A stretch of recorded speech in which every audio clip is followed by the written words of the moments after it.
안녕하세요. 예배 자리에 오신 여러분들을 축복합니다. 모두 일어나서 예배 시작하는 마음으로 임내 찬송하시겠습니다.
사랑하는 청년 여러분, 여러분은 하나님을 믿습니까? 나는 전능하신 아버지 하나님, 천지의 창조주를 믿습니다. 나는 그의 유일하신 아들, 우리 주 예수 그리스도를 믿습니다. 여러분이 믿는 예수님은 어떤 분이십니까? 그는 성령으로 잉태되어 동정녀 마리아에게서 나시고 본디오 빌라도에게 고난을 받아 십자가에 못 박혀 죽으시고 장사된 지 사흘 만에 죽은 자 가운데서 다시 살아나셨으며 하늘에 오르시어 전능하신 아버지 하나님 우편에 앉아 계시다가 거기로부터 살아있는 자와 죽은 자를 심판하러 오십니다. 여러분은 지금 우리 안에서 일하시는 성령님을 믿으십니까? 나는 성령을 믿으며 거룩한 공교회와 성도의 교제와 죄를 용서받는 것과 몸의 부활과 영생을 믿습니다. 아멘. 이제 다 함께 주님 나라와 그 나라의 통치를 기대하는 마음으로 주의 나라가 임할 때 찬양하시겠습니다.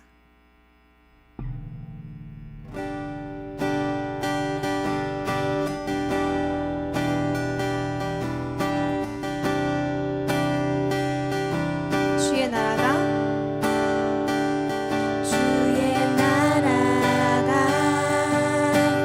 임할 때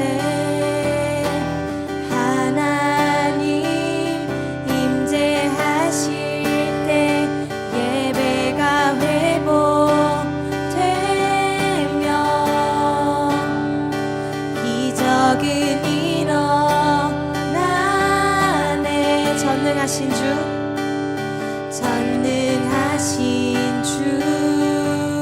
영원하신 능력의 통치자 자유가 선포되어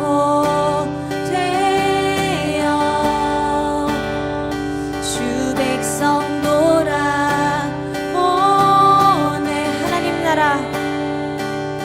하나님 나라 임하소서. 영광과 존귀 능력과 위엄 놀라운 사랑의 기적의 하나님 지금 이곳에 주의 나라가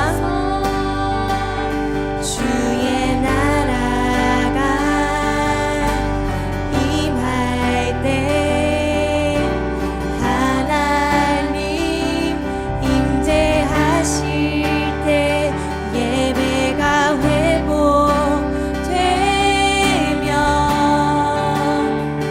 기적은 일어나네.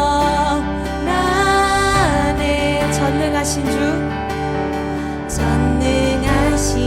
주 영원하신 능력의 통치자 자유가 선포되어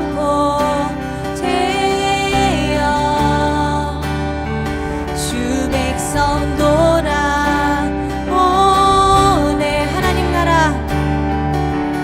하나님 나라 임하소서.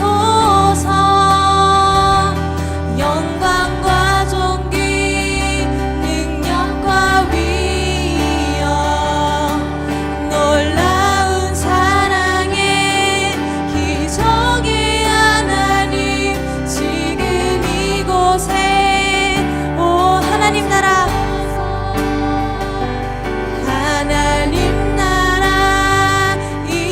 임하소서.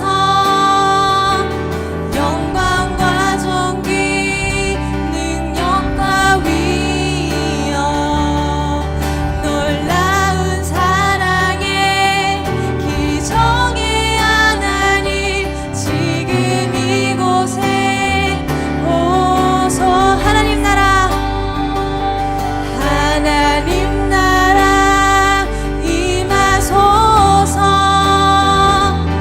영광과 존귀 능력과 위엄 놀라운 사랑의 기적의 하나님 지금 이곳에 주 높고 위대하심을 찬양하겠습니다. 주 높고 위대하심을 크게 외쳐 선포하네. 만왕의 왕 주 하나님 지금 오소. 하나님 주 높고 위대하심을 크게 외쳐 선포하네. 만왕의 왕 주 하나님 지금 목소리로 찬양하시겠습니다. 주 높고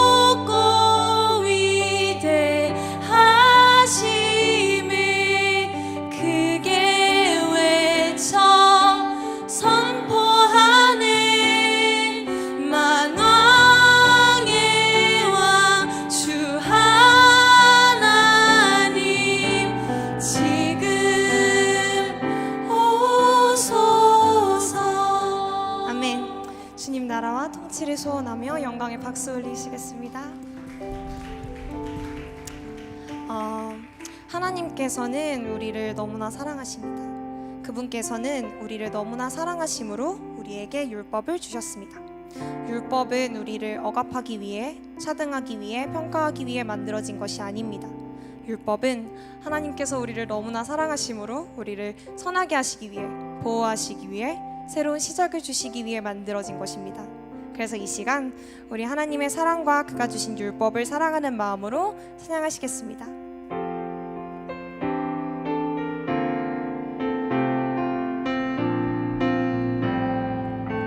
하늘보다 높은 주의 사랑, 하늘에서 주잡이 내려 영원한 사랑 알게 하소서. 너무도 깊은 주의 끝없는 사랑 흐르게 하소서. 주 사랑 더 알게 하소서.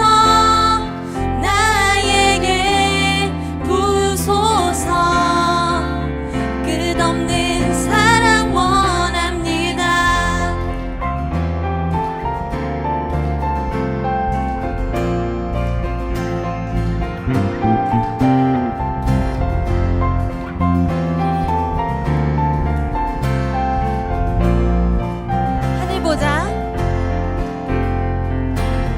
하늘보다 높은 주의 사랑, 하늘에서 주잡이 내려 영원한 사랑 알게 하소서.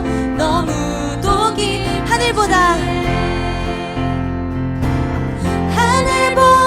높은 주의 사랑, 하늘에서 주잡이 내려 영원한 사랑 알게 하소서. 너무도 깊은 주의 끝없는 사랑 흐르게 하소서. 주 사랑 더 알게 하소서. 나에게 부소서.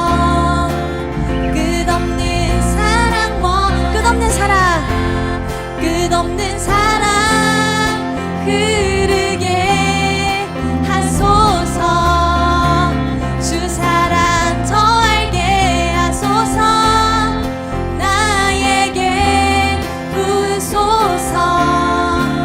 끝없는 사랑 하늘보다 높은 주의 사랑, 하늘보다 높은 주의 사랑, 하늘에서 주잡이 내려 영원한 사랑 알게 하소서.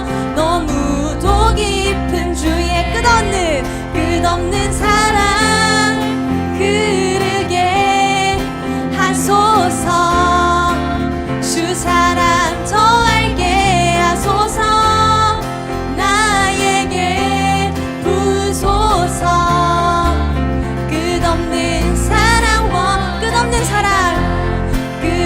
사랑 흐르게 하소서. 주 사랑 더 알게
우리들을 실패와 절망으로 넘어뜨리려 하네. 주위를 둘러보면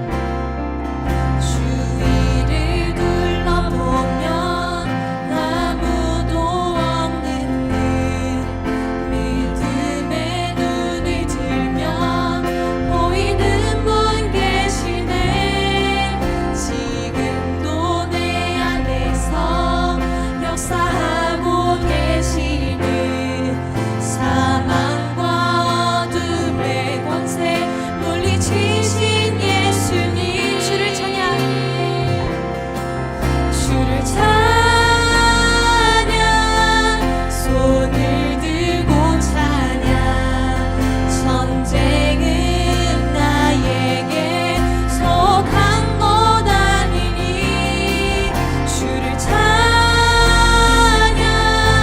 손을 들고 찬양. 전쟁은 하나님께 속한 것이니. 주를 찬양, 주를 찬양, 손을 들고 찬양. 전쟁은 나에게 속한 것 아니니. 주를 찬양, 손을 들고 찬양. 전쟁은 하나님께 속한 것. 손을 들고 찬양하겠습니다. 주를 찬양, 주를 찬양, 손을 들고 찬양. 전쟁은 나에게 속한 것 아니니. 주를 찬양, 손을 들고 찬양. 전쟁은 하나님께 속한 것이니. 전쟁은 하나님께 속한 것이니. 세상의 시련과 우리의 죄는 우리를 무너뜨립니다. 하지만 주님께서는 그런 우리를 어여삐 여기시고 자신의 집에 들어와 쉬게 하십니다. 우리의 피난처 그리고 쉴만한 물가가 되시는 하나님을 찬양합시다.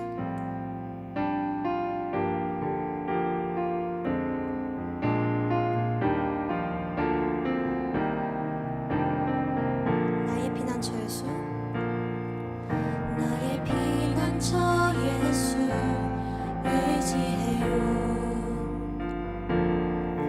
나의 피난처 예수 의지해요. 나의 가는 길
일어나서 기도하시면 좋겠습니다.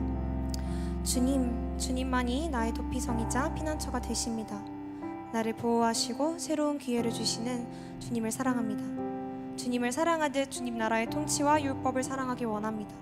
주님 나라와 그 통치가 꿈이 아니라고 선포하고 소원하길 원합니다. 그런 마음으로 대표 기도자 나오실 때까지 기도하시겠습니다.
기도하겠습니다. 하나님 아버지 감사합니다. 오늘도 이렇게 예배의 자리에 나오게 해주셔서 그 상황을 만들어주셔서 감사합니다. 주님, 저희가 살아가는 이 세상이 정말 이해할 수 없고 악함이 가득하고 공정하지 않으며 정말 남을 속이는 자들이 많습니다. 하지만 이런 세상 가운데서도 그들보다 이해할 수 없는 그것을 초월하시는 주님의 능력을 저희가 믿습니다. 하나님, 저희의 생각보다 깊은 저희의 능력보다 더욱 크신 주님의 힘을 믿습니다. 주님, 저희는 너무 연약합니다. 우리가 모든 것을 할 수 있다고 나의 능력을 믿기도 합니다. 하지만 그런 착각에서 저희가 벗어날 수 있게 하여 주시고 우리가 주님만을 더욱 의지하며 주님께 더욱 기도할 수 있게 주님께 더욱 맡길 수 있도록 주님, 저희의 시선을 주님께로 향하게 하여 주시옵소서. 아버지, 하루하루가 너무 소중합니다. 주님,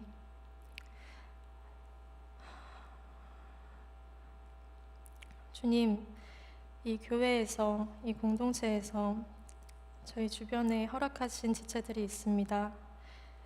주님, 이 소중한 관계들을 더욱 사랑하게 하시고 더욱 아끼게 하시고 주님의 사랑을 더욱 나눌 수 있는 한 사람 한 사람이 되게 하여 주세요. 만남의 축복을 허락하여 주시고 저희의 하루하루를 눈동자와 같이 보호하여 주세요. 감사드립니다. 예수님의 이름으로 기도드립니다. 아멘.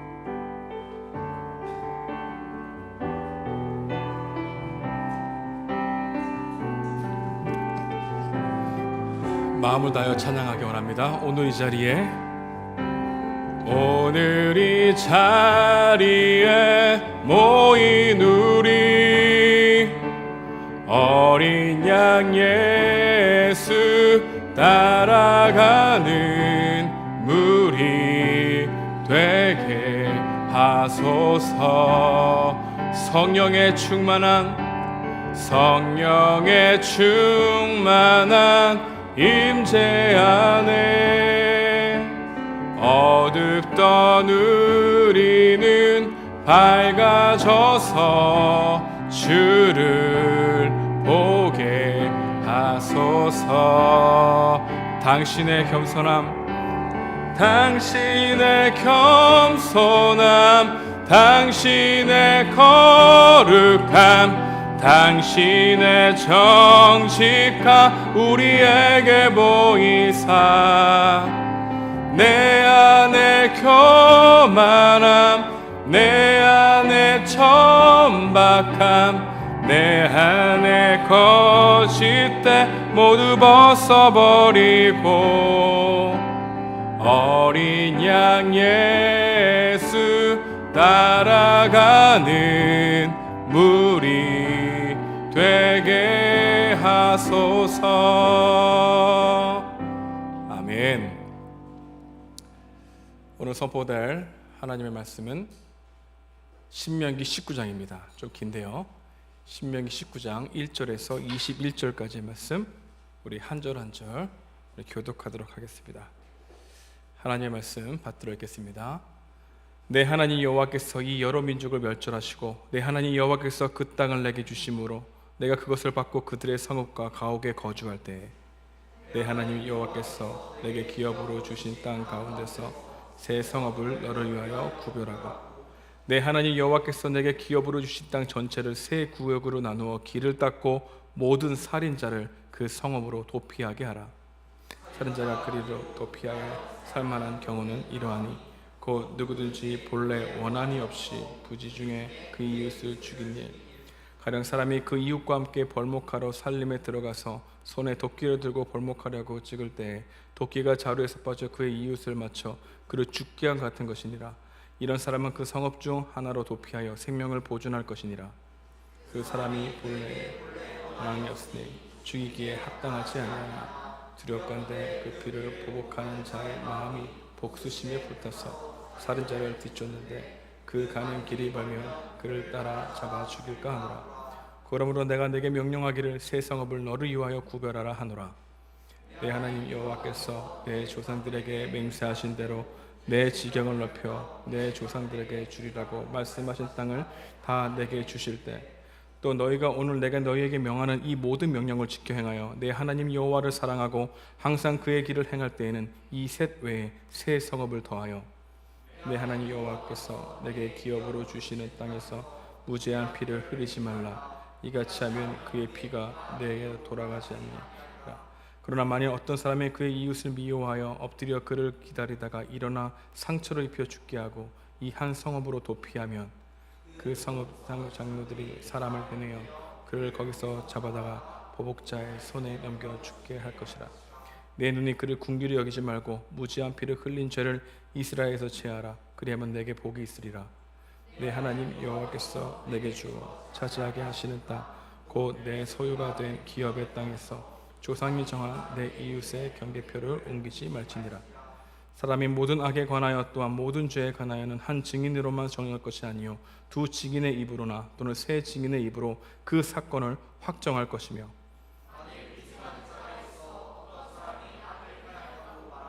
그 논쟁하는 쌍방이 같이 하나님 앞에 나아가 그 당시의 제사장과 재판장 앞에 설 것이요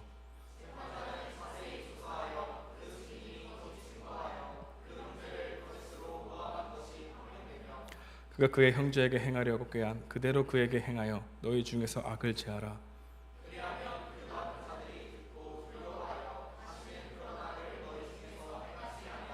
다 같이 읽겠습니다. 시작. 내 눈이 긍휼히 여기지 말라. 생명에는 생명으로, 눈에는 눈으로, 이에는 인으로, 손에는 손으로, 발에는 발로이니라. 아멘. 성경에 보게 되면은 단단한 잘 해석하기 어려운 말씀들이 있죠. 많은 이야기를 할 수 있을 테지만 어떻게 보면 딱 그 본문만 떼어서 읽게 되면은 하나님을 오해할 수 있게 하는 본문이 많다는 겁니다. 그래서 성경을 이해할 때는 흐름을 봐야 되고 그 흐름 속에서 오늘 본문의 위치가 어디인지를 살펴봐야 되는 노력이 필요하다는 것이죠. 그래서 여러분들이 하나님의 말씀을 끝까지 제대로 읽어보지 않고 하나님에 대해서 이랬다 저랬다 말하지 말아야 합니다. 하나님 말씀이 어떠한지를 끝까지 한 두세 번 정도 읽어봐야 하나님 말하고자 하는 의미가 이런 것이구나 알게 된 후에야 그다음 말씀을 생각해보고 해석해볼 수 있는 것이죠. 오늘 본문은 단단한 음식입니다. 신명기 자체가 해석하기가 쉽지 않을 것 같아요. 지난 한 주간도 여러분들과 이 말씀을 좀 제가 나누려고 묵상하면서도 어려운 본문이었습니다. 단단한 음식이었고 제대로 소화하기가 어려웠습니다. 지난주에도 동화 같은 이야기를 여러분들에게 그렇게 아닌 것이 아니라 가난한 자를 돕는 것은 얼마나 필요한지를 이야기할 때도 쉬운 주제는 아니었죠. 우리는 지금 어려운 고개를 넘어가고 있는 겁니다. 하지만 이 어려운 고개를 넘어가면 넘어갈수록 우리에게 명확하게 보여지는 진리의 말씀이 있다는 것이죠. 그것을 우리가 발견해 볼 수 있는 시간을 갖기 원합니다. 오늘 본문은 도피성 규례입니다. 모세는 요단 서편을 크게 세 구역으로 정하라고 이야기하고 그곳에 도피성을 지정하라고 명령했습니다. 이 도피성 어떻게 시작할까요? 3절은 이렇게 말하는데요. 내 하나님 여호와께서 내게 기업으로 주신 땅 전체를 세 구역으로 나누어 길을 닫고 모든 살인자를 그 성읍으로 도피하게 하라. 도피성 제도는 모든 살인자를 위한 법은 아닙니다. 모든 살인자가 도피성으로 도피하더라도 모든 살인자가 목숨을 부지할 수 있는 것은 아니었습니다. 혜택을 보는 사람은 고의가 없이 부지중에 사람을 죽인 과실치사에 국한되어 있습니다. 그 한 사례가 5절 이하에 나타나죠. 어떤 사람이 벌목을 하다가 도끼가 자루에서 빠져나가 사람을 죽게 만든 경우입니다. 그 사람은 도피성으로 도피할 수 있었습니다. 그리고 일단 적절한 간격을 두고 사건을 살피게 하게 되는 거죠.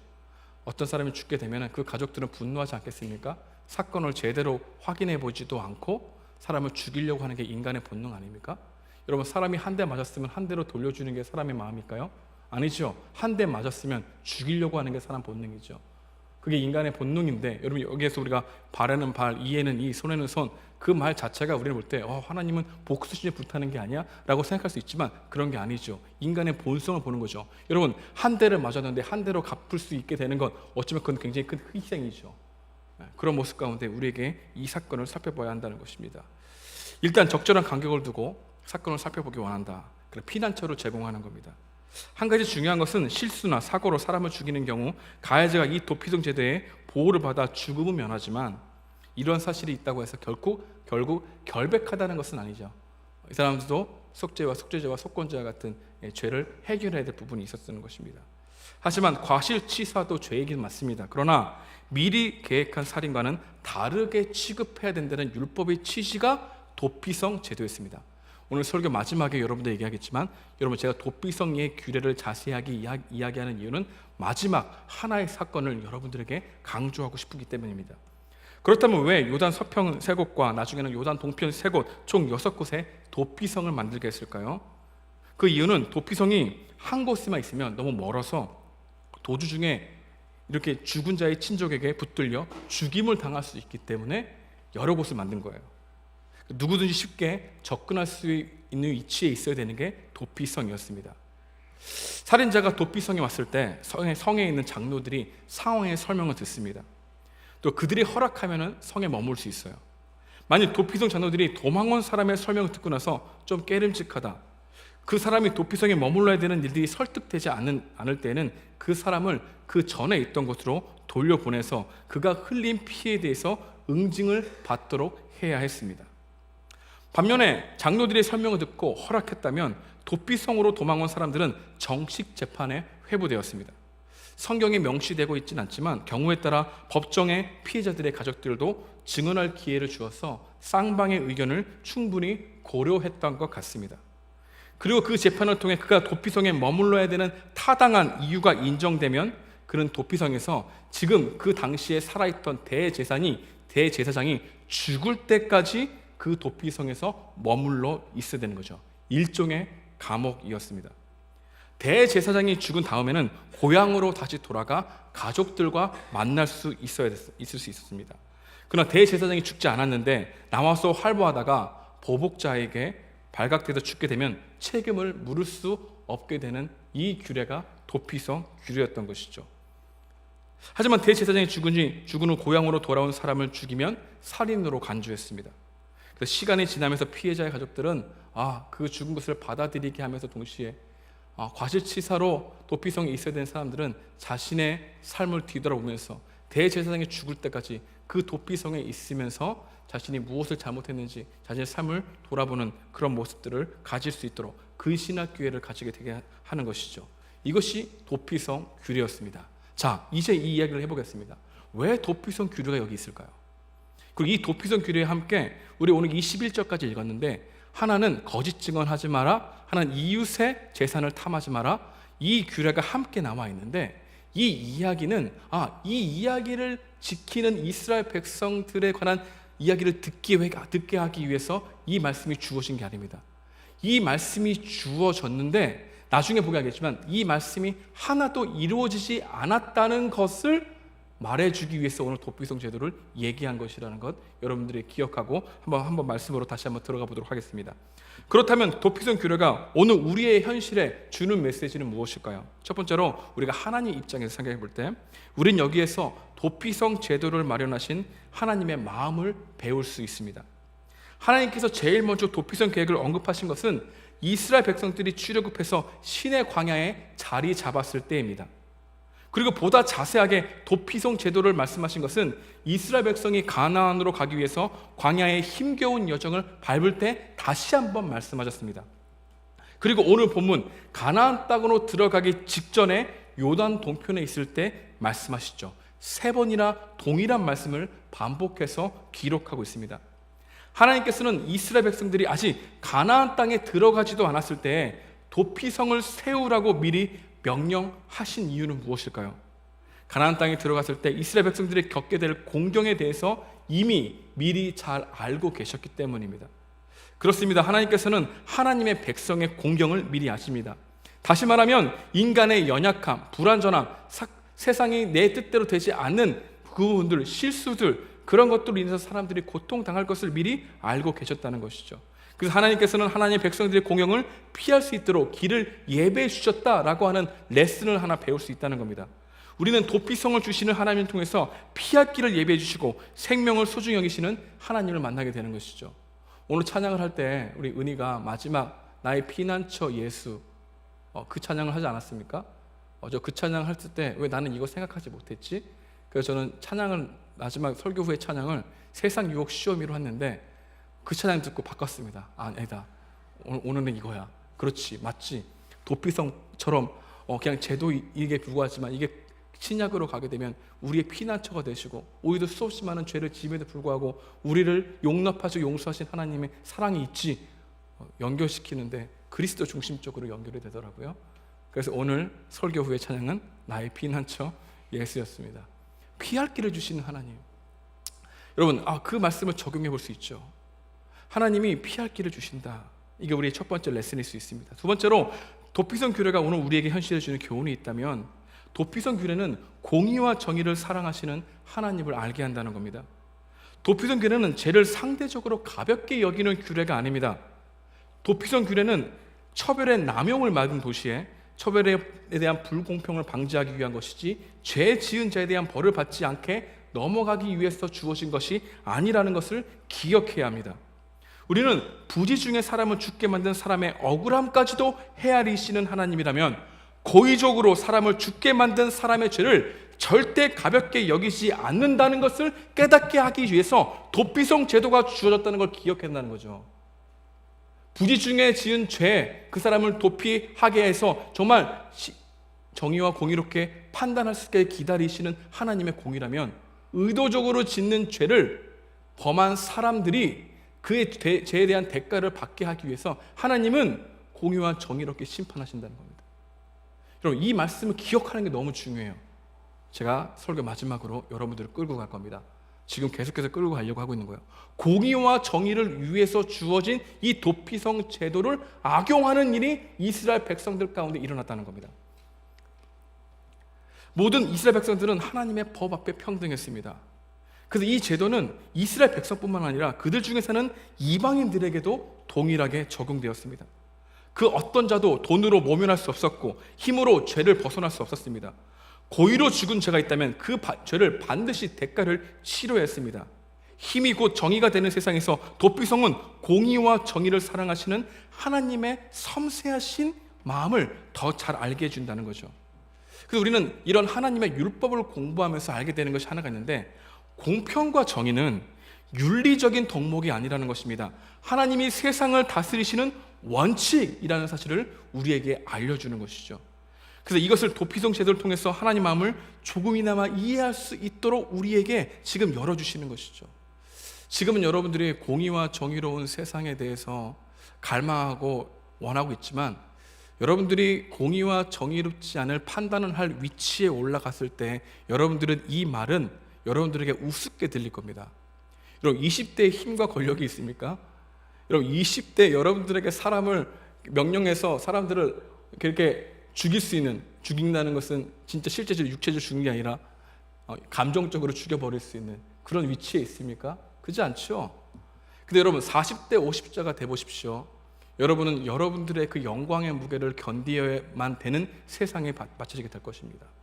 여러분들이 하나 하는 것이 나에게는 이익이 되지만, 내 옆에 있는 소수에게 이익이 되지만, 많은 사람들에게 피해를 줄 수 있는 일에 예스를 해야 될 상황과 구조에 놓였을 때 여러분들이 노라고 할 수 없을 상황이 올 수 있다는 것이죠. 40대 50대 여러분들이 뇌물을 뇌물로 받지 않고 아닙니다, 나 이거 주지 마 라고 말했지만 다시 문자를 보내서 한번 만납시다, 이렇게 할 수 있는 유혹이 없을까요? 있죠. 여러분, 친구가 술자리 오라고 갔는데 이상해. 근데 이사가 들어가면 안 될 것 같은데 내 손을 잡고 들어가는데 내 발은 가고 있는데 머릿속은 안 돼 하면서도 끌려 들어가는 일들이 일어날 수 있지 않을까요? 지금은 난 당당합니다. 나는 공의와 정의를 사랑합니다. 나는 누가 뭐래도, 내 사상이 나에게 뭐라 그래도 아닌 건 아니라고 얘기할 수 있습니다 라는 기백을 가지고 있지만, 그 고백이 하찮다는 겁니다. 우리는 그 상황과 현실에 적용하지 않으면 여러분들 이런 부분들을 쉽게 생각하지만 절대 쉽지 않다는 것을 우리는 말씀을 통해 알게 되는 거예요. 그래서 여러분 20대, 30대에 인격과 영성을 형성하는 게 너무나 중요합니다.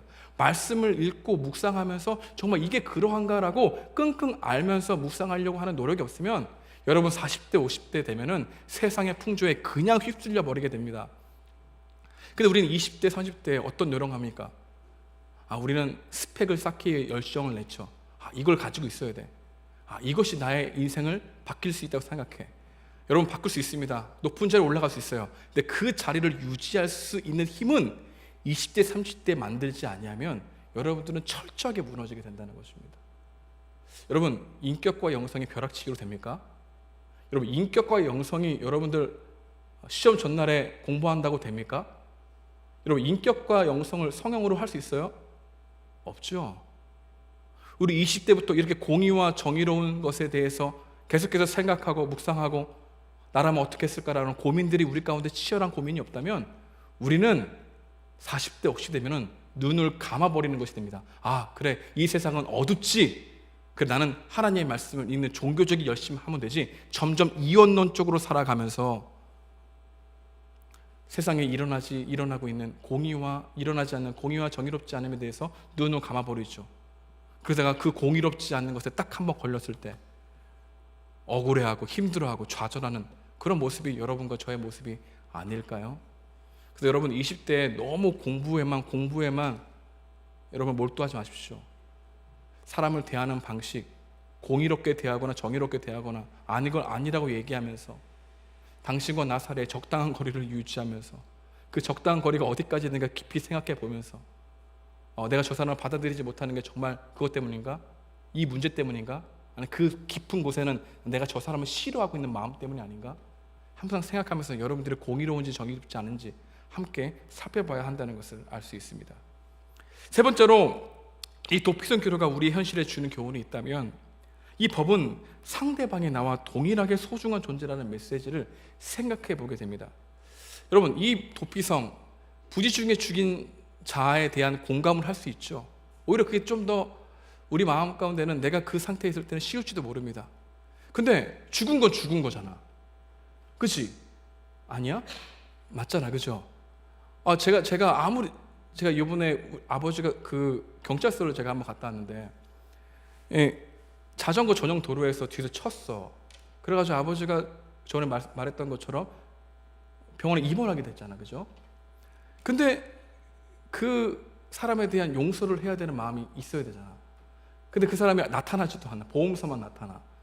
이제 그런 상황 가운데 그 상대방을 과실치사서 용서해 주려고 하는 마음이 쉬운 겁니까? 어려운 겁니까? 어렵죠. 누군가를 상대방을 공감한다는 것, 그를 소중히 여긴다는 것, 너무나 어렵다는 것을 우리에게 말해주면서 동시에 우리는 그 방향으로 나아가야 된다는 것을 도피성 제도를 통해서 한번 다시 점검하게 하는 규례라는 것을 알게 됩니다. 더 소중한 생명, 덜 소중한 생명이 없다는 것이죠. 우리가 구해야 될 것은 바로 이 마음입니다. 하나님 우리를 각각 온전하게 사랑하신다. 내 옆에 있는 이웃을 나처럼 소중한 존재로 생각하는 것이 율법의 가장 큰 정신 아닙니까? 그러니까 도피성 규례를 율법의 하나로 볼 때 이 율법은 곧 덜 사랑하는 존재, 더 사랑하는 존재가 아니라 각각 온전히 사랑하시는 존재로서 봐야만 그 사람에 대한 처벌과 처벌받지 아니하는 그 사람의 존재에 대해서 좀 더 선하게 생각해 볼 수 있는 여지가 주어진다는 것이죠. 내가 너보다 더 소중하다고 생각하는 법들을 우리는 스스로 만들 것입니다. 타인은 나보다 덜 소중하구나, 더 소중하다라고 하는 생각으로 이 세상의 방식이 흘러갈 때, 아니야, 덜 소중하구나, 더 소중한 존재는 없어, 하나님의 말씀 앞에서 모두 동등한 존재야 라고 하는 생각을 일으키게 하는 하나님의 율법 앞에 우리가 서 있다는 것이죠. 그리고 기다리셨습니다. 제가 마지막 이 이야기를 하고 싶었어요. 마지막 네 번째로 도피성 규례가 오늘 현실에 주는 교훈이 무엇일까? 이스라엘 역사를 보게 되면 이 도피성 제도가 악용되어서 더 억울한 사람을 만들어내는 것으로 변질되었다는 겁니다. 이걸 얘기하고 싶었어요. 여러분, 호세아의 목소리를 들어보십시오. 길르앗은 악을 행하는 자의 고을이라, 피 발자국으로 가득 찼도다. 강독대가 사람을 기다린 같이 제사장의 무리가 세겜 길에서 살인하니 그들의 사익을 따라 행하였느니라. 세겜이 도피성에 있는 곳이거든. 호세아는 세겜의 도피성이 들여서는 안 되는 고의적인 살인자들로 가득한 곳으로 묘사했다는 겁니다. 힘 있는 자가, 권력을 가진 자가 분명히 죄가 있는데 처벌하지 못하는 모습이 이스라엘 역사에 일어났다는 거죠. 그러니까 도피성 제도가 죄가 있는데 고의중으로 죄를 지었는데 교묘하게 빠져나가 도피성에 머물러서 목숨을 유지하게 되는 일들이 많이 일어나게 되므로 이스라엘의 많은 사람들이 억울함과 고통 속에서 살아가는 일들이 비일비재하게 일어났다라는 것을 말하고 있는 것이죠. 그래서 처벌을 제대로 하지 못하는, 공의롭지 않고 정의롭지 못하는 일들이 이스라엘 백성들이 일어날 때 하나님께서는 반드시 심판하시기로 작정하시는 때가 오고 있다. 이게 역사서에 주어진 일 아닙니까? 그래서 여러분, 사무엘상하와 열왕기상하를 읽을 때 우리는 이 역사를 어떻게 읽어야 되면은, 하나님이 왜 심판하시는가? 왜 이스라엘 백성들이 북이스라엘이 이 아수르에게 망했고 남유다가 바벨론에 망할 수밖에 없었는가? 공의와 정의를 실천하지 아니했던 이스라엘 백성들을 향하여 하나님은 심판하실 수밖에 없는데, 그 이유가 뭐냐? 도피성을 악용했다, 거짓 증언을 했다, 권력과 풍요로움에 중독된 사람들이 죄인에게 서서 두려워하지 않는 세상이 되었다. 그 길을 걸어가는 것을 전혀 두려워하지 않았다. 왜? 법을 악용할 수 있으니까. 욕망으로 인해 흐려진 눈이 하나님도 보이지 않고 이웃의 아픔도 보지 못하는 그 세상은 체제 유지할 가능성 있는 체제가 아니라 반드시 멸망해야 될 체제였다. 이게 우리가 배울 수 있는 구약의 메시지라는 거예요. 그러니까 도피성 규례를 모르면, 하나님이 왜 도피성 규례를 주셨고 그 도피성 규례가 지켜지지 않는 이스라엘 백성들이 어찌하다 망했는지를 모르죠. 근데 도피성 규례를 딱 주고 거짓 증언하는 자들 딱 주었을 때 이 말씀이 이루어지지 않는 이 이스라엘 백성들의 이 나라가 어떻게 될 것인지를 우리는 앞으로 사무엘상과 열왕기상에서 똑똑히 볼 겁니다. 그래서 여러분, 하나님이 언제 심판하시냐면요, 하나님은 죄 때문에 심판하지 아니하십니다. 회개하기를 거부할 때 심판하십니다. 다시 말하면 악인이 큰 죄를 지었는데 자신의 죄를 굉장히 얕게 보고 별거 아닌 것으로 생각하는 사람들이 넘쳐날 때 하나님은 반드시 심판하신다는 겁니다. 그러니까 이 세상이 공의롭지 않고 정의롭지 않는 것을 당연하게 여기는 세상은 반드시 하나님이 외세의 침입이나 다른 것을 통해서 심판하실 수 있는 하나님의 열심이 지금도 우리 삶 가운데 이루어질 수 있다는 것을 기억하게 하는 본문이라 할 수 있는 것이죠. 실제로 악한 일에 징벌이 속히 실행되지 않는 것처럼 보이는 이 세상 속에서 도피성에 악용되게 하고 그 도피성을 악용하는 장로들이 제사장들과 짜서 대신 죄를 회개해주는, 회개가 굉장히 싸구려로 변질되어 버리는 그런 일들이 이스라엘 백성들에게 일어났다는 것이죠. 사람은 자기 마음대로 해도 이 결과가 좋은 양상으로 나타나면 짧은 경험을 더 믿는 경향이 많아요. 그러니까 여러분들이 어떤 죄를 지었는데 그 죄에 대한 대가를 받지 않으면 어느 순간 그것이 여러분의 관성이 돼서 별로 죄가 크게 느껴지지 않고 죄를 짓게 된다는 것이죠. 그러니까 거짓말 한 번 하는 건 어려워. 근데 거짓말을 한 번 하게 되면 그 다음 거짓말은 계속해서 할 수 있죠. 도둑질을 한 번 하는 건 어려워. 근데 그렇게 해서 도둑질을 하게 되는 마음은 굉장히 쉽게 변할 수 있죠. 우리 마음이 그렇게 변질된다는 겁니다. 왜냐하면 죄에 대한 결과가 신속하게 이루어지지 않는 것 때문에. 여러분, 여러분의 거짓말 한다고 여러분의 거짓말하는 여러분의 입이 막 벙어리가 돼. 그럼 여러분 거짓말 하려고 했습니까? 아차! 이렇게 하겠죠. 근데 거짓말을 해도, 남들을 속이는 해도 그것이 쉽게 빨리 여러분들의 결과로 나타나지 않아. 그럼 내가 거짓말해도 아무리 일어나지 않을 것이라는 생각을 더 믿을 겁니까? 믿지 않겠습니까? 믿겠죠. 명심해야 될 교훈이 있습니다. 하나님은 거짓말은 똑같은 거짓말인데 똑같이 죄인데 특별히 심판을 하게 하실 죄들이 뭐냐면은 사람을 억울하게 하고 아프게 하고 억압하고 괴롭게 하고 그리고 고통스러워서 수면제를 먹고 잠을 잘 수밖에 없는 상황에 사람들을 몰아넣었을 때 하나님은 그냥 있지 않는다는 겁니다. 다시 말하면 우리가 공의와 정의를 항상 사회적으로 생각할 게 아니라 혹시 여러분은 여러분의 같이 생활하고 있는 사람들에 대해서 정말 사랑으로 대하고 있는지, 아니면 여러분들로 인해서 억울하고 여러분들로 인해서 다른 사람들이 피해를 입고 있지 않는지에 대해서 점검하는 것이 공의와 정의로운 세상을 위해서 내가 할 수 있는 일이라는 것이죠. 좋은 결과에 만족하다가 자신의 잘못을 망각하는 세상은 반드시 도피성을 악용하게 된다, 악용하게 안 된다? 악용하게 된다라고 하는 것입니다. 마음이 굳어집니다. 세상 풍조를 따라가는데 사업이 잘 돼, 건강하고 형통해. 여러분, 이게 진정한 복일까요? 여러분, 이걸 아셔야 됩니다. 여러분들이 하나님의 뜻대로 살지 않아, 그리고 남들을 이용해, 그리고 남들의 억울함을 해, 그래도 장사가 잘 돼, 이거는 절대로 복이 아니라는 거예요. 그거는 더 큰 심판이 쌓이는 거예요. 근데 조금만 해도 일이 잘못되는 것 같아요. 조금만 잘못해도 곧바로 즉각 내 마음의 감정이 동요가 돼. 가장 복 있는 자입니다. 여러분, 악인의 꾀에서 죄인의 길에 가는 것은, 죄인의 길에 섰는 자가 하나님께 돌아오기 쉬울까요? 머릿속에 생각만 하는 사람이 하나님께 돌아오기 쉬울까요? 머릿속에 생각만 하는 사람이 하나님께 돌아오기 쉽겠죠. 시편 1편은 뭐라고 얘기합니까? 악인의 꾀, 죄인의 길, 오만한 자리에 앉은 사람들. 이 오만한 자가 어떤 자인 줄 아십니까? 자신이 이 세상에서 획득해서 정말로 잘 살 수 있다는 경험이 나의 중심이 되어서 그 경험대로 하는 것을 기뻐하는 사람들이 오만한 자거든요. 여러분, 오만한 자, 자신의 경험을 최우선순위에서 자신이 이윤을 획득했다고 해봅시다. 이 사람이 주님께로 돌아오는 게 쉬울까요? 악인의 꾀에서 머릿속에 상상만 하고 있는 사람이 주님께 돌아오기 쉬울까요? 머릿속에 상상만 하는 부분이죠. 그러니까 20대는 머릿속에 상상만 많이 하는 경우가 많아. 근데 여러분 40대, 50대 예수님께로 돌아오기 쉽다고요? 아니요. 여러분들은 여러분의 지금 잘못된 것을 돌이키기 쉽다고요? 아니요. 여러분, 삭개오가 자신이 잘못 거뒀던 이 세금을 4배로 다시 갚아주겠다는 이 고백이 쉬울까요? 아니에요.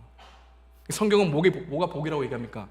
그럼에도 불구하고 하나님 앞에 용납되었다는 것을 기쁘게 받아들여 자신의 삶을 돌이키려고 하는 것이 진정한 복이라고 얘기하는 것처럼, 여러분 40대 50대 여러분들이 지금 가지고 있는 것을, 그 쌓는 성이 도피성을 악용해서 쌓았던 재물과 그런 것의 힘으로 얻은 것이었다면 여러분들이 예수께로 돌아오는 그 과정은 험난하다는 겁니다.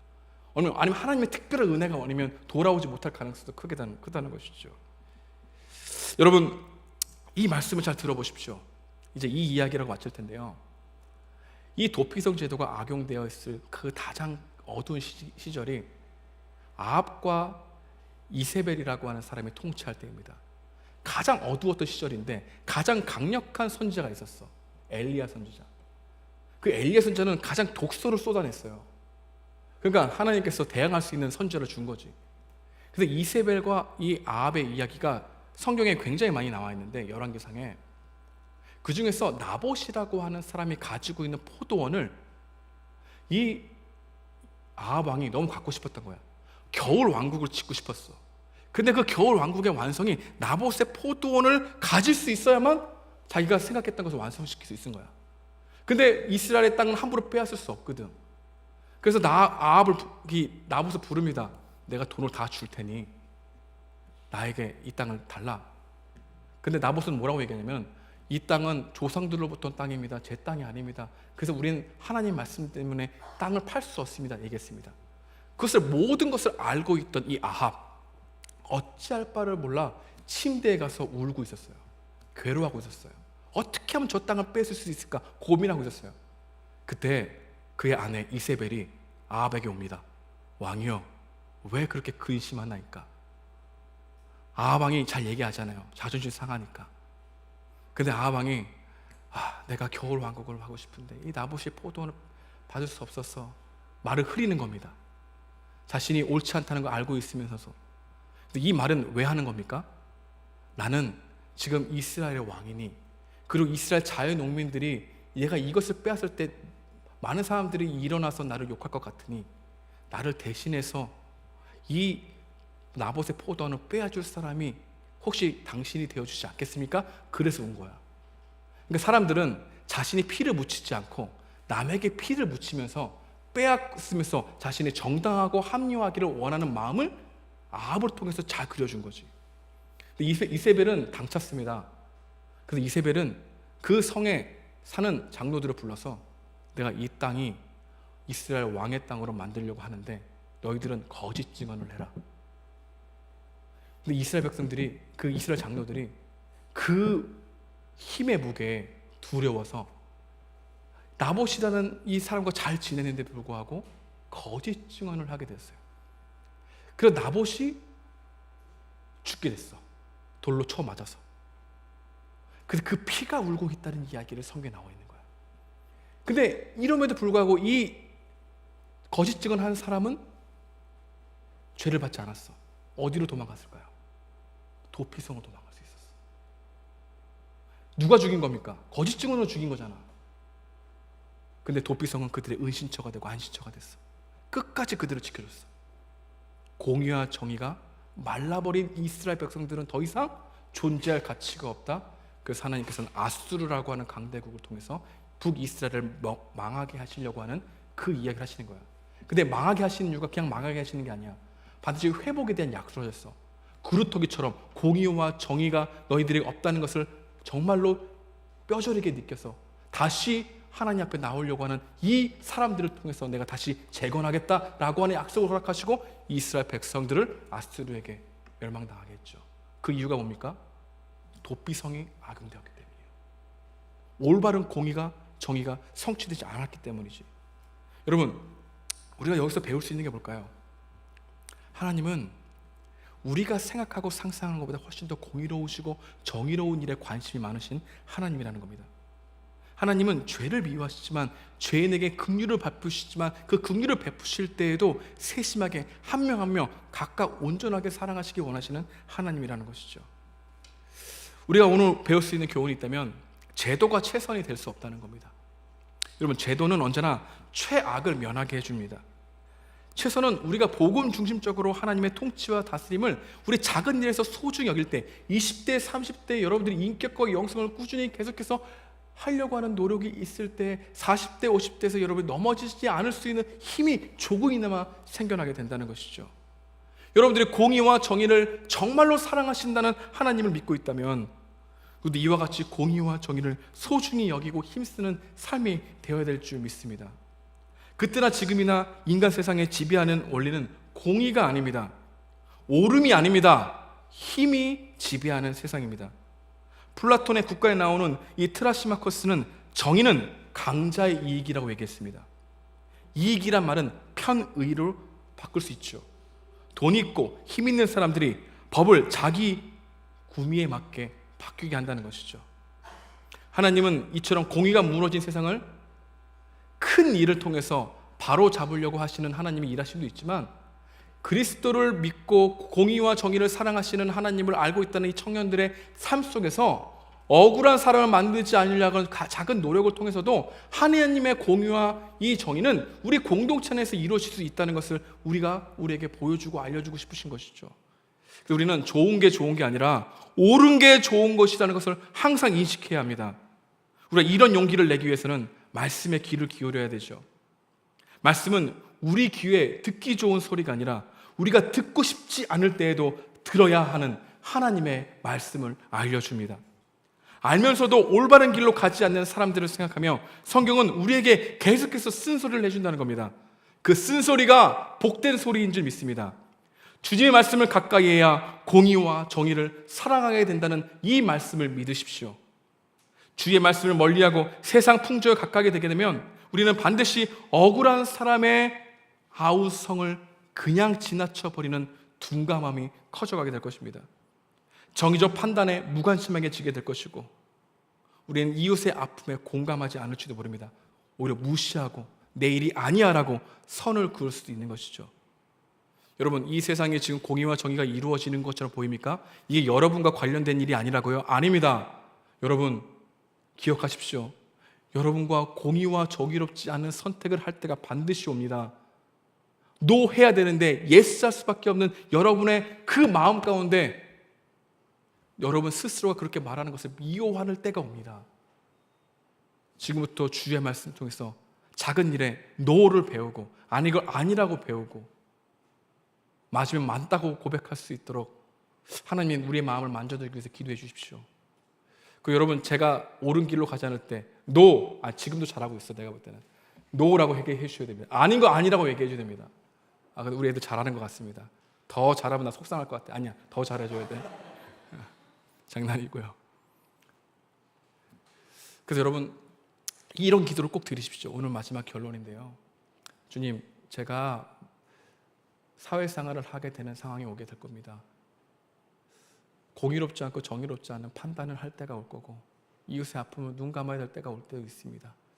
그럴 때 주님, 제가 다른 것을 의지하지 않게 하시고 주님을 의지하게 하시되, 그런 일이 내 안에서 많이 이루어지지 않을 수 있도록 도와주시되, 만약에 노할 때면 주님 바라보고 노할 수 있는 담대한 용기도 허락해 주시옵소서.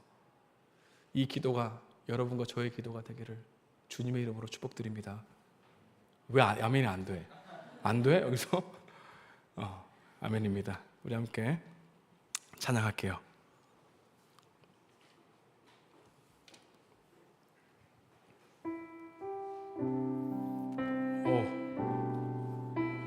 나의 피난처 예수 찬양했습니다.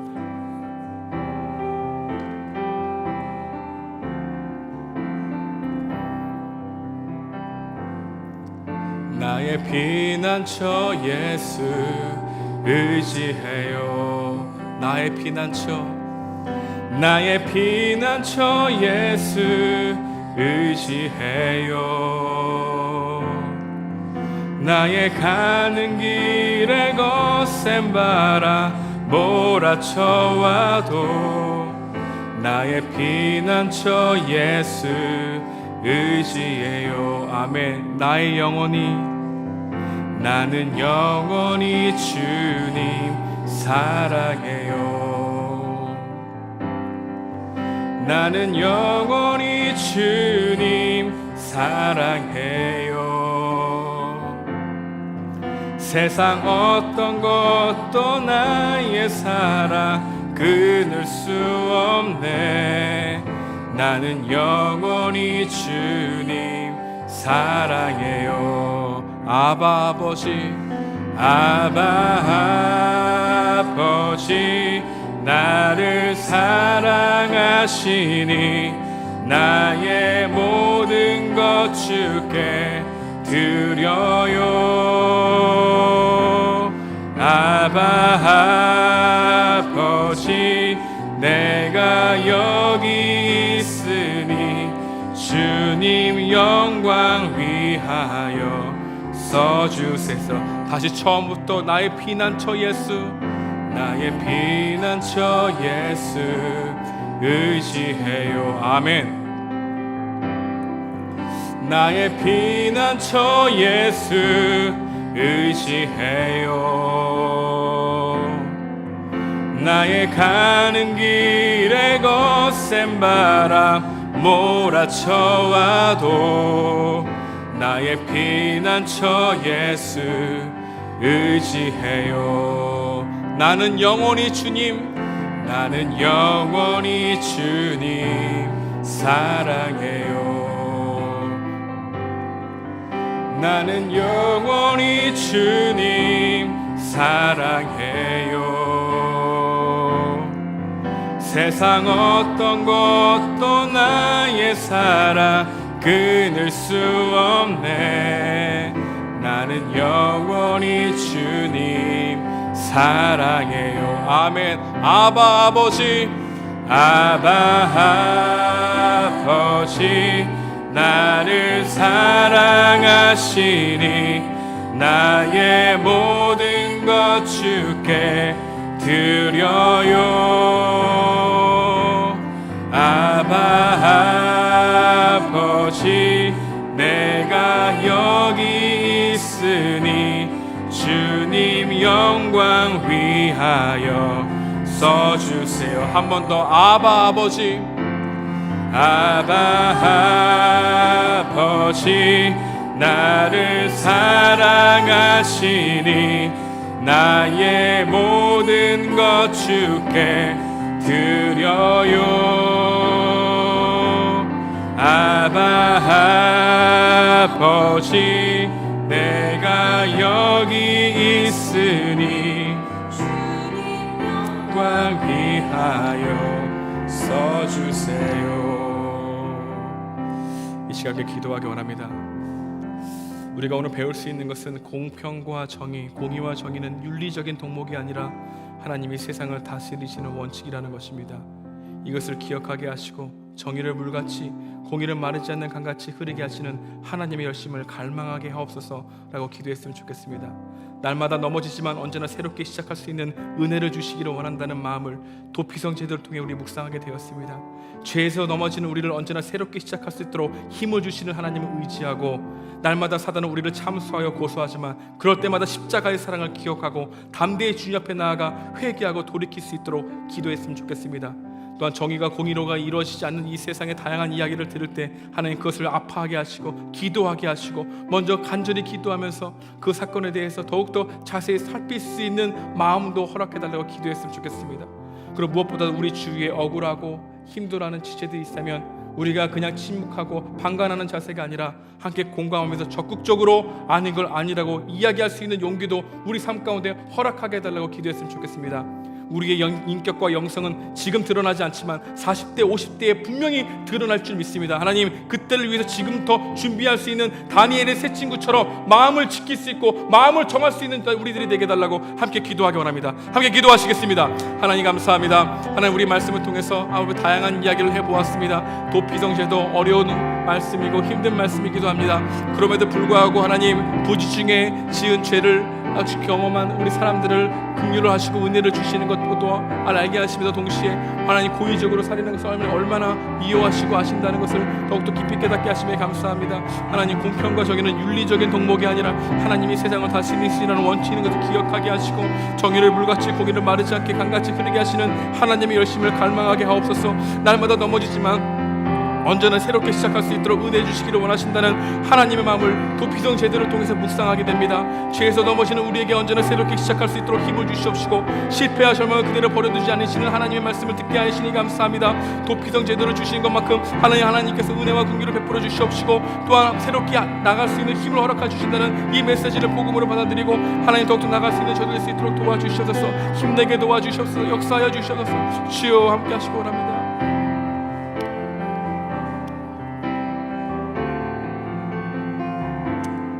주님, 공의롭고 정의로운 사회를 우리 너무 추상적으로 생각하는 것이 아닌가 뒤돌아봅니다. 나는 공의롭고 정의로운 일에 나는 아니걸 아니라고 말할 수 있다고 한 자신감으로 가득 차 있는 사람들이 있는지도 모르겠습니다. 우리를 너무나 과대평가하고 나를 괜찮은 사람으로 생각하고 나는 이런 것에 자신 있다고 생각하는 마음이 드는 사람이 있는지도 모르겠습니다. 하나님, 도피성 제도가 왜 있습니까? 우리도 누구든지 실수로 우리가 원하지 않는 상황으로 나아갈 수 있는, 사람을 힘들게 하거나 죽일 수도 있는 일에 처할 수 있는 상황에 놓인 사회에 살고 있다는 것을 우리에게 보여주는 것이죠. 그럼에도 불구하고 새롭게 힘을 내게 하시고 새로운 길을 가게 하시는 하나님의 사랑과 동일하게 억울한 당한 사람들은 끝까지 하나님께서는 그들의 아픈 소리를 기울이신다는 하나님의 정의로운 소리도 함께 배우게 됩니다. 이 도피성 제도가 이스라엘 역사를 볼 때 제대로 이루어진 적이 단 한 번도 없었지만 우리는 그것을 통해서 우리도 이 도피성을 악용할 수 있고 이 도피성 제도를 이용할 수 있는 존재적인 죄인이라는 것을 다시 한번 뒤돌아보게 됩니다. 하나님, 말씀을 이용하지 않게 하시고 말씀에 아멘하게 하시고 이 말씀이 쓴소리가 아니라 우리에게 정말로 필요한 생명의 말씀이라는 이 소리로 들을 수 있도록 우리들이 청년들의 마음을 강팍하게 마시옵고 부드럽게 하여 주셨기를 간절히 바라곤 합니다. 하나님, 이들에게 힘 주십시오. 20대 30대에 우리가 정말 노력하고 힘쓰고 생각해 봐야 될 것은 공평과 정의로운 세상을 위해서 나의 있는 삶에서 그런 일을 위해 추구하는 것입니다. 하나님, 인격과 영성을 귀하게 여길 수 있는 청년들 되게 도와주시옵시고 하나님, 옆에 있는 시체를 지극히 사랑하는 자로 나처럼 사랑할 수 있는 법을 배우게 하셔서 하나님, 40대 50대 돼도 넘어지지 않고 함께 서로 붙들며 하나님 나라를 이루어가는 귀한 복된 청년 될 수 있도록 이들을 인도하여 주옵소서. 이제는 우리 구주 예수 그리스도의 은혜와 하나님의 극진하신 사랑과 성령님의 감화하시고 교통하고 역사하심이 공평과 정의를 사랑하시는 하나님을 닮기 원하는 우리 모든 청년들 머리 위에 하나님의 은혜가 마르지 않기를 축원하옵나이다. 아멘.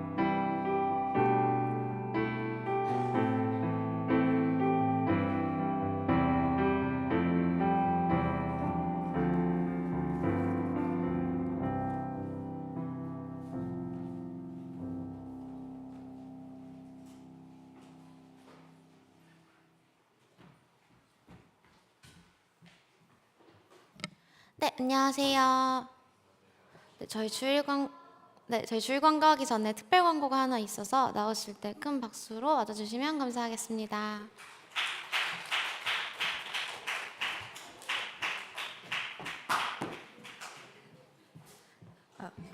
안녕하세요. 49 백영진입니다.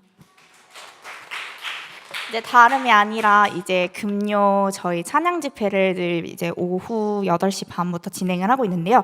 그 앞에서 같이 진행을 하고 저는 지금 현재 싱어로 섬기고 있어요. 지금 윈드 워십과 함께 섬기고 있는데 지금 다음 페이지로 한 번만 넘겨주세요.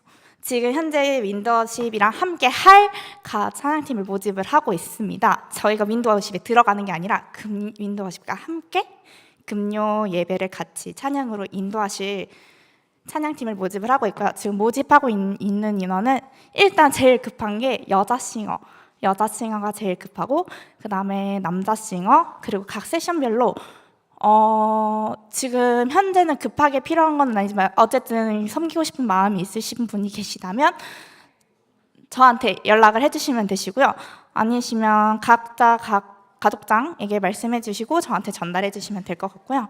연습은 매주 금요일 오후 7시부터 대략 1시간 정도 진행이 되고 있어요. 그래가지고 시간 내서 한 번씩 오시면 좋으실 것 같고 필요한 것은 저희 찬양으로 언제나 섬기고 싶어하는 마음과 열정이 있으시다면 그 누구도 어떤 사람이든 다 상관없으니까 꼭 같이 함께 하실 수 있으면 좋겠습니다. 한 번만 확인해 주시고 49 백영진한테 꼭 연락해 주시면 감사하겠습니다.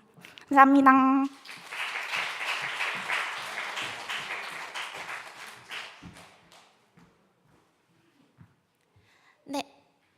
네, 예배 자리에 나오신 모든 분들을 환영합니다. 새로 오신 분들은 40기 좋은진을 찾아주세요. 네, 지금 손 들고 있는 저 뒤에 있습니다. 네, 매주 토요일 5시 교육관 지하 1층에서 기도회가 열립니다. 기도회 인도자로 섬기고 싶으신 분은 조은에게 연락 주시면 됩니다. 네, 6월, 7월은 가족 아우팅 기간입니다. 가족들끼리 상의하셔서 지원금 인당 8,000원이니까요. 6월, 7월 중으로 가족 모임 진행하신 후에 영수증 찬종이에게 전달해 주세요. 네, 가족 모임 장소입니다. 한 가지 유의사항은 저희 오늘 고등부실 사용이 불가능합니다. 그래서 고등부에서 모임하시는 가족들은 중등부실이 현재 한 가족만 배정이 돼 있어서 중등부실과 교회 카페 이용해 주시면 감사할 것 같습니다. 그럼 저희는 다음 주에 만나요. 안녕.